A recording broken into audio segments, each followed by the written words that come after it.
Welcome everyone. So we have today a new episode of Changing the Game. Today I have with me Josh Van Ross. We're making a little bit of a joke of what a van.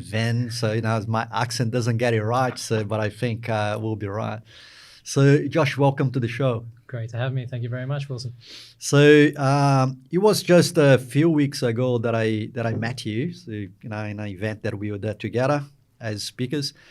And look, the Sky John show precedes you, I think. Sorry for that. But it's right. becoming very famous and everybody talks about it. And, everybody curious, everybody, is something that brought that wow factor to people. So it was a privilege to meet you. So now today I have a chance to have you to tell this story. So welcome. Thanks for having me. It's not often you hear that. It's a privilege. Yeah, it's a privilege to be here. It's good to meet you. When you're, for everyone listening at home, when Wilson's credentials flashed up on the screen at the chat we were at, he had so many post nominals. I was like, God, this guy's impressive. So thanks for having that. So now people are very generous with those. Look, Josh. So I look some information available about you, your LinkedIn, and etc. So normally the Changing the Game, what we do is we don't read bios or anything like that. So we ask the person, say, can you tell us your story? Oh, okay. Let's try and keep it as brief as. But there's, I think you know, many aspects kind of lead up to where you are at this point in life. Let's start. I did. Out of high school, started with musical theatre. Started in musical theatre at WAPA. I did a cert of that certificate, and then went into classical singing and realised pretty quickly classical singing was not for me. Left that to jump to business law and management at UWA, and that was like chalk and cheese. So to go from the arts to business law, and I thought I was probably going to hate it, ended up loving it more. So did that. At the same time, I joined the Army Reserves. I've been there for 13 years, and I was lucky enough to be able to do a domestic deployment in 2014 with the Army Reserves. And it was during that time, that 6 months, I had space be figuring out what the hell am I doing in my life? You know, I've kind of done a few piecemeal things leading up to it. And I was like, where do I sit in this world? And it was there. And I remember where I was. I was on a ship overlooking the ocean somewhere in the middle of the north coast of Australia. And I thought, I think I have to go into business. What it was, I had no idea. So I came back and I settled on the idea. I was like, if I'm going to crash and burn, I'm going to crash and burn for less than $50,000. So borrowed $50,000. You can come back on that. That was a mistake. And then started a food van. And so I ran the food van at UWA. Did that for a year. Then another friend came to me and said, hey, do you want to do a project management company? Essentially, I've got some tradesmen who want to go into commercial property maintenance, and they kind of can't talk the talk that the property maintenance people were saying. And so I kind of bridged the gap as a project manager, and then found that space interesting, unique, and I could talk both. I could talk to tradies and I could talk to professionals. And it just kind of grew from there. And then after 6 years, we had a construction company, and then 2020 came along, sold out of that, and I had a couple of years to figure out what was next. I saw a video for drones and I thought, this is awesome. This is cool. Why isn't this in Australia yet? Did some due diligence, no good reason. Went and found some money, pitched the idea, got the investment, got the contract, got the drones. And 18 months later, now we're the biggest drone light show company in Australia. Boom. Ooh. So there is so much in what you just said. Which avenue do you want to go in? What a story. So let me start from the beginning then. You start your story talking about your education in WAPA and then university, and then joining the Armed Reserves or the Defense Forces. So maybe some of the people that do listen to the podcast, so maybe young people thinking about their careers, whether they are going to have some sort of uni studies or whether they're going to be founders or do startups. So, and you have a bit, right? So arts, law, but then Armed Reserve. Maybe just out of curiosity, so for people that don't know, what that work in Armed Reserve is. Easy. I'm going to sound like a Defence Force recruiting person now, but it's kind of the journey that you want it to be. So Army Reserves is the Army, but part-time. And instead of giving your life full-time to the Army, you still have your normal life and you give part-time to the Army, and you get to do some stuff that, unless you're in the Army, you never get to do. You know, machine guns, all that stuff, all the things that you think it is, It absolutely is if you join in that capacity. Mm. But it's a lot bigger than that. So you can join as, a legal officer. You can join to do signals. You can join to sit behind a desk and write code. You can join to run out of a vehicle with a machine gun and a javelin and do. You can kind of do all of that, and you put yourself in your lane. You say, I want to be a rifleman. I want to be in cavalry. I want to be in signals. I want to be an engineer. And you kind of choose, or a medic, and that's actually probably one of the more interesting ones for my point of view. But you choose what you want to do, and then you go and do it. And it's kind of commitment is, you go away, you do your basic training, you come back every Tuesday night, you go into your base. For us in Perth, it's Karrakatta. You go parade with your unit, and you learn some skills every Tuesday night. It's like, imagine it's like a 3-hour university class. You go there, Nice. you learn, Mm. and then every Tuesday night leads up to a weekend training block. So then one weekend a month or every couple of months, you go away and you practice those skills on a larger scale, more intensively for 2 days. And then you've got the opportunity to go do courses. So you can go away for 2 weeks at a time and do further courses to upskill in different areas. And for us, I'm in cavalry, which is like armored cars. And a course for us can be going out and learning a new vehicle, which is a little bit of time in PowerPoint, a little bit of time in the engine bay, but most of the time it's forward driving the hell out of the vehicle, and it's just fun. So it's kind of choose your own adventure. And out of it, universally, you get discipline, you get a sense of you're something bigger than yourself, and you get paid. That's probably a big one as well, right? You get paid. Yeah. So that's awesome. That's fantastic. So one thing that I'm not sure we do have in common is that I was in the Defense Forces as well in Brazil. So had a little bit of that Defense Force training and the experience of doing stuff that you normally wouldn't have access to. It's nice to hear the way you articulate it. And interesting enough, so recently I talked with some year 12 students looking at what they're going to do, and with that sort of uncertainty of, what is that I like, what is that I'm going to do. So it's a conversation about the reserve forces came along. So pretty good. Yeah. So awesome. Then you talk about you as a you didn't use the word entrepreneur, but then you go for a food truck, a construction, a project management company, then the drones. So but when I look at that, it doesn't seem to have a common ground. Is entrepreneur as raw as it can be? Is business opportunity? So where do you reckon that came from? So do you see in you growing up aspects of that, or or was that sort of Apple moment that you mentioned about I'm in a ship and I had this light? Yeah, look, that's a good question. I can't. That moment of being like, I want to go into business was not so much, it wasn't like I want to go into business for myself. It was more that I want to be in the business end. So I could have been working in business development. I could have been a consultant. Like that would have almost hit that bill as well. So it wasn't this desire, like I need to do something for myself. I need to do something for myself. It just happened that the first thing we did was, small sole enterprise, food truck, start small, fail quickly kind of aim. But you're right, as I've gone on, the entrepreneurship in the classical sense of the word is more that I describe myself as now the bit of a guru in the unsexy parts of business. And by that, I mean, if you start a business, capital, structure, corporate structure, insurances, bank accounts, staff management, HR, all the basic stuff that if you're a sole trader and you grow to even a team of 3 or 4, you learn, you have to be across. And so you touch everything. Yep. And over time, I guess that's what I've kind of found my space in an SME or small to medium enterprise, is that's no matter you're selling a good, a service, or anything like that, the back end of the company is almost exactly the same. People say, what point do I change over from not charging GST to charging GST? That's the same for every entity. Should I be a private partnership or should I be a company structure? Well, it depends on what you're taxing and where you're doing business and stuff. And so all of that stuff comes into play. And I love being in that element, because if you get to start something or be involved in something on the back end level, you have to innately learn part of the operations. And then if you're starting, like you said, there's no common ground. Construction company, food van, drone, sky shows, they're all completely different. But that is the element I love. It makes all the other stuff, dealing with insurance companies, which is boring as hell, worth it, because you get to get into something new and dig around and pull out something interesting, and keeps you stimulated. So that's what I love. But yeah, that entrepreneurial spirit, in the sense of the word,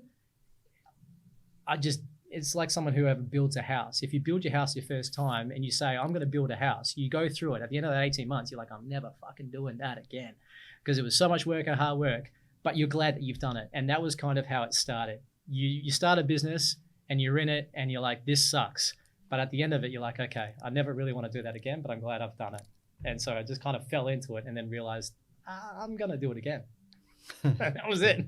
I was waiting for it. So 6 months later, so I'm going to do that again. Yeah. So very good. So one thing that you touch as well is that, I have the food truck, and then you have the construction project management business, and you sold it. So you mentioned that sort of cycle for small business owners, that not everybody goes through the whole cycle of building it, running for a while, and exiting it. So tell us a little bit of that. How was exiting those things, and how hard, how easy, how emotionally? Yeah. There's one part of the story that I completely forgot out, which is the Entrepreneurs Organization, EO. That was a big part of my life, and that happened in 2018. We can touch on that later, but that taught me in the construction company, as I was going through that organization, and that gave me some skills to be able to be like, a lot of entrepreneurs have gone through, they all go through the same thing. Whether you know it or not, you're working in isolation, but a lot of other people are sharing your exact same experiences. Yeah. So hearing people to say, don't be emotional, don't be, if you're attached to it like it's your baby, you've made yourself a job, not a business. And in the back of my mind for a couple of years in the construction company, that was always kind of filtering through.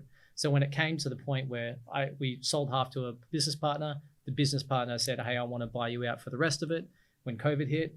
And originally the emotional side kicked in, and it was like, no, I don't know, this is my baby. Like I created this. And then over the next few weeks, when we were going through negotiations, I kind of reflected on the teachings. I was like, no, they're right. I've been here for 5 or 6 years. I've got an opportunity to get out and do something else.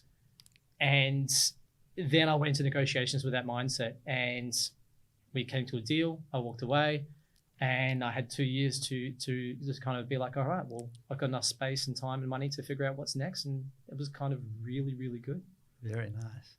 So I'm glad to hear that story. So for everyone that's listening to us, so the EO that Josh mentioned is the Entrepreneurs Organization.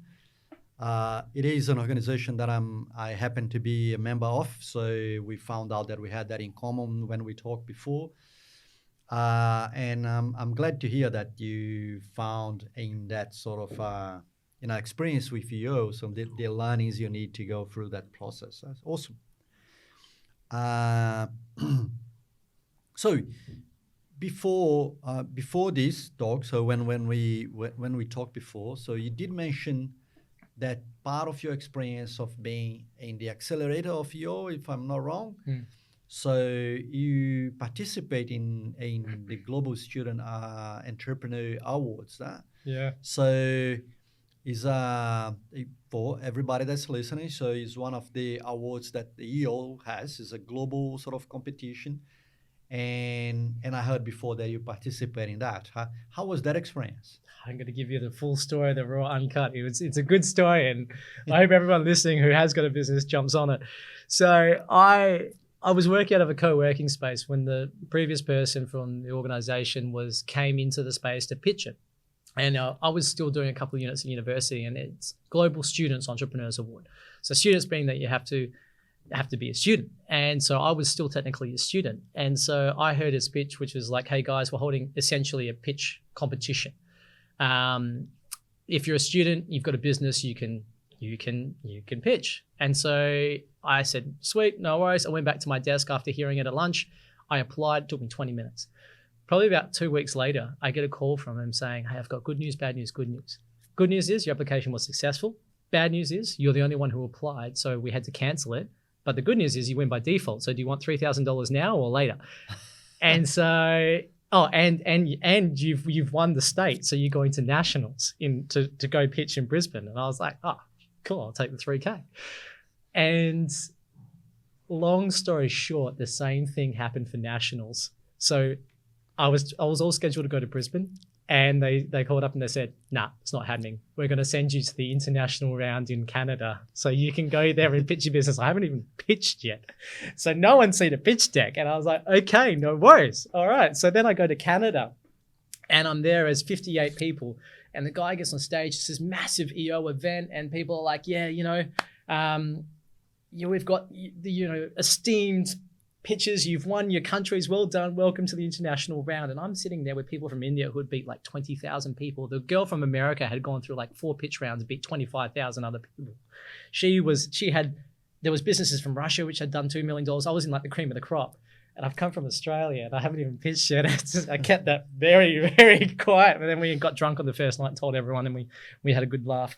But I went through that whole experience, and I was exposed to EO. I saw the network. I saw it in action. I have now an international network. It was phenomenal. It was probably the best week of my life up in Toronto on EO's dime. So I'd like to say to anyone who is thinking about GSEA, do it. Very good.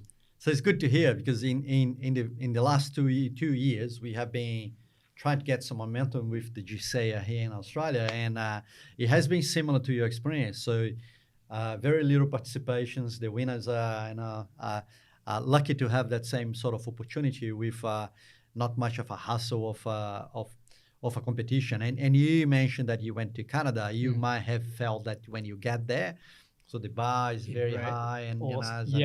So I think it helps to push you, isn't it? So yeah, very good. Then. You participate in a student competition, win it, have an opportunity with EO, and learn a few bits and tricks. So I ended up selling your business when you had an opportunity, so which looks awesome. So we as entrepreneurs, we look at that cycle, like how many times you can repeat that cycle successfully. So the fun is all there. The stress as well. Absolutely. There is no win without a sacrifice, right? Yeah, true. So then you come along this opportunity. Look, tell us that's the story we're not here, right? The Sky Drone Show. So how you found it, and how it came to happen. The army. So I was on an exercise in 2021, and so I was out in the bush in Bindone. And I was sitting there. You're not supposed to be, but it was the middle of the night. You're supposed to be looking out, watching for the enemy. I knew someone who was in the opposing force, and he says, I'm not attacking tonight. So I was sitting there in my pitch, in my ditch, on my phone, and I was on Reddit, and I was just looking through videos, and this video of drones over snow, and I think it was in Denmark or something, and these 2 guys, they did a drone light show. It was only about 50 drones, but it looked impressive as hell. I was like, what is this, and why isn't this here? And I pitched it to a couple of, the next day, I said to another guy, I was like, look at this. This is cool. Would you like to see this? He was like, yeah, it's all right. And then I just it didn't get out of my mind for the next 3 days. When I got back, I finished the exercise that Saturday, Sunday, got back home, and I just went on Google, and I was just researching. I was like, what is this? Where is it? And again, why isn't it here? For the next 6 months, I kind of just went down that pathway of like, okay, I can't see a good reason why it's not here. The regulations seem to be, it's allowed. And for me, I was just like, this is so easy. This is just the future. Like, this will replace fireworks. And I didn't come up against anything that would be like a red line or a kill. So I just progressed it as far as I could in my spare time before. And then I having a bit of skills there, it was easy enough to do a simple business plan, to go get some costs, contact some companies, figure out how much it is for shipping, do all your kind of like the stuff when you're looking into due diligence. And then I did all that, and I went to my network and I said, hey guys, this is what I'm thinking of doing. Here's the financials. Here's a video of what it is. Let's do it in Australia. And a billion other stories in between that moment and when we did our first show. But essentially, we just kept on going. Every problem that we had, we overcame. And then we did our first show, and it just went nuts. Everyone on that first show looked up into the sky and was like, oh, that's cool. And I was like, see, you get it, right? Like this is cool. And then from there, now we just get inundated from people being like, how councils being like, how do we get away from fireworks? How do we do this? Yeah. And it's like, yeah, it was the right product at the right time in the right location. So I'm pretty proud of that one. It was like a lot of people have ideas, not many go in action. Yeah, absolutely. So there are a few things in what you just comment there. So one you mentioned, one you just mentioned, there is that sort of difference between people that have ideas. So and there are big numbers. I don't know the facts to share with everyone, but as for if every person that has a good idea went all along their hustle to make that idea happen. So we would see way more innovation out there. So which is fantastic to entrepreneurs that are able to do that. It's actually go through the hustle and make an idea become a reality. It's like, that is being an entrepreneur. The other thing as well is that one thing that's very common when I hear a lot of founders or candidates, so people that want to be founders of startups and coming with ideas and having conversations about how they are different or what's the innovation and etc. So you gave a very good example of the innovation is not in the technology or anything like that. So it's happening. It's happening now. It's happening there. You can see, you can watch someone already doing. It's a matter of bringing to a different place. It's a matter of, the innovation is, it comes in so many forms. So you need to have that sort of thing that nobody's doing, but could be something that they're doing there, but not doing here. R&D. And there are so many business opportunities that are like that. So really, if you really humble and genuine and looking at what the problem you're trying to solve, and bringing this form of entertainment and looking, like you said, looking maybe an industry that's old, like that's fireworks, and how can you disrupt or make it better? So fantastic in that sense. We could talk a little bit about you. Okay, so you went nuts and everybody loves it, and then you become the biggest operator, that sort of technology, that sort of show in Australia. So how is now? So what about competition in Australia, and what is future for you in that business? Without giving away too much trade secrets, but we were one of the first movers. So now, when we started, there was, I think, only 2 other companies in Australia that had done them, and a couple of internationals that had flown a fleet over, done one show, and then left. Mm-hmm. And so our business plan was like, no, we're buying drones, we're having them in Australia, and we're doing shows just in Australia, because a lot of the costs in moving drones around huge. So that was our competitive advantage. But being for one of the first movers, of course, we're at the beginning of a new industry. So other competitors are going to come along, the industry is going to grow. It's for the next couple of years, I see that even with competitors, the industry is just going to grow. The costs are going to reduce, more people are going to get them, so the pie is going to get bigger. For me personally, I would love to be onto something else by the time it starts to be busy, but I think the company would still endure. But that industry is only going one way. Drones are touching every aspect of our life. And so that we're in a very niche part, which is a swarming section, and that's interesting. And that has diversifications across defense, across, just a whole bunch of others, mapping, surveying, everything. So swarming as a technology is something that I'm keen to keep my finger on the pulse of and see where it takes us. Swarming? Multiple drones to one operator. Okay. So, one computer can look after 500, 1,000, 2,000 drones. Okay. And so you don't just have one person controlling one drone. You can control multiple. And so that's and they all work together. That's the swarming element of drones. And so that space is finding new industries to work its way into all the time.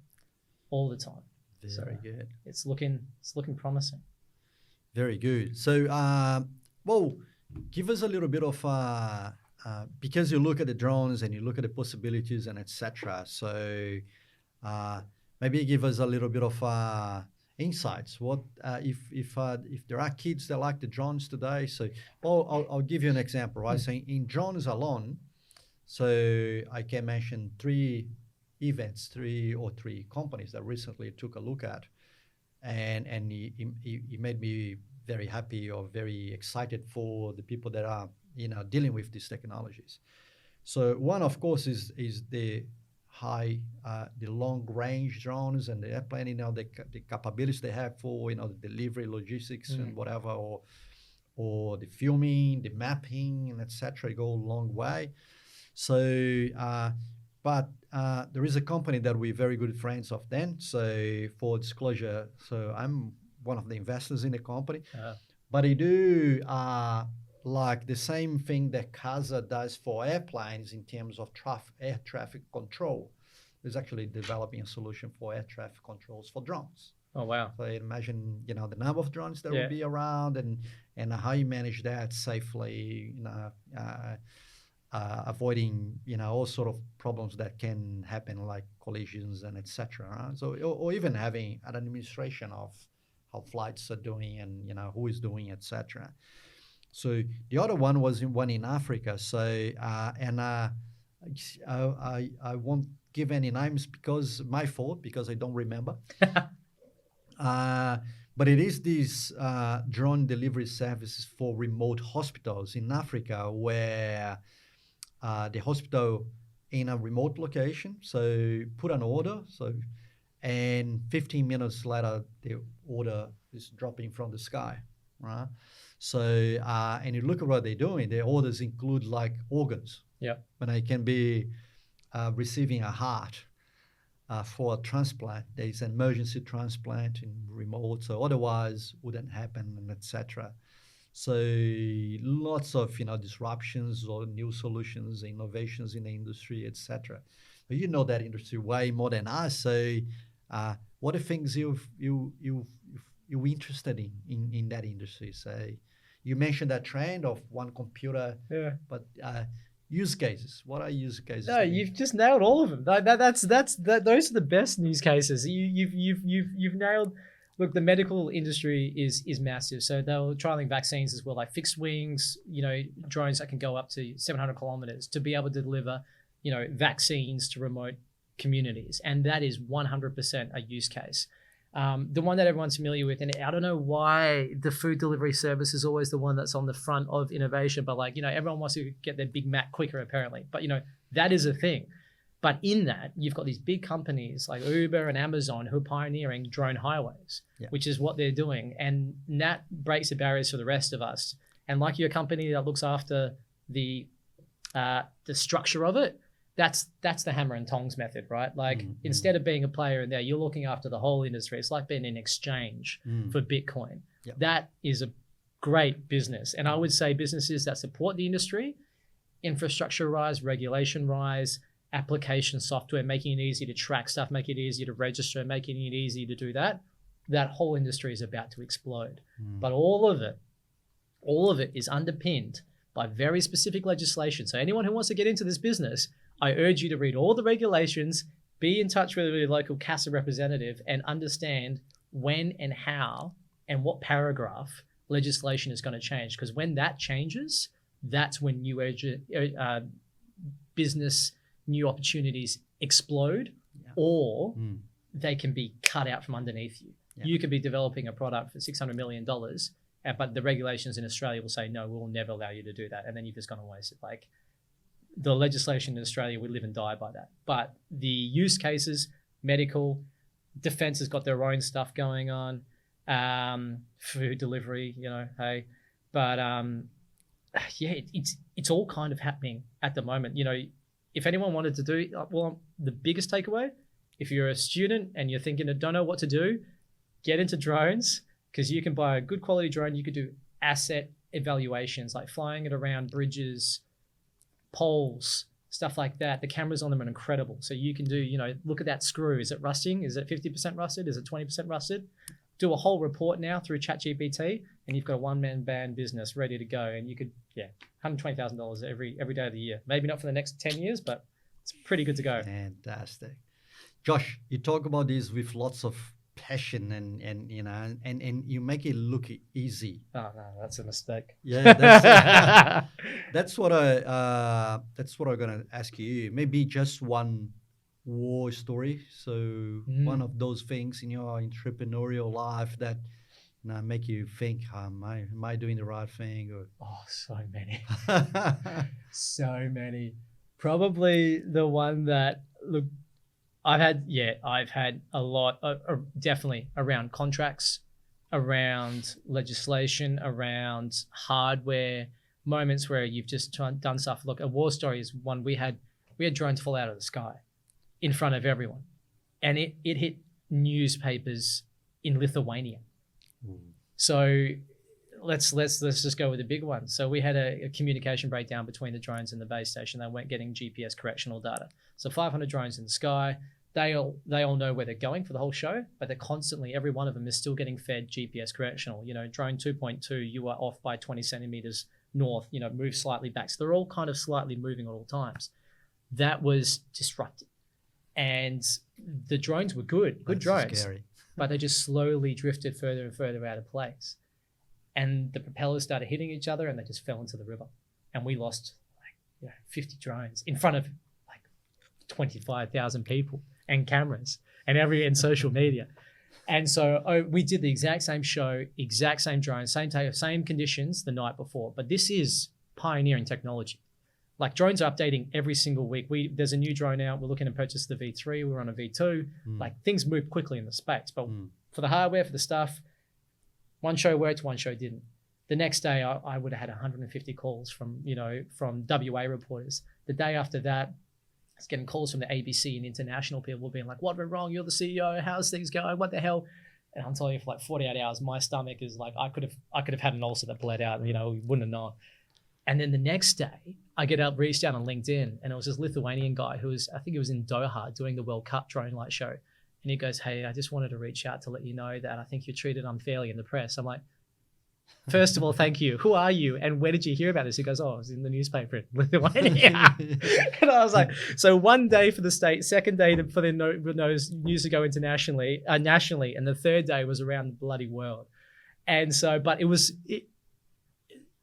when as an entrepreneur, it was a classic thing of managing through crisis. You're onto a media advisor. Okay, what are we going out with? How are we going? What's our market? What's our strategy for this? How do we do this? Then it was about the team.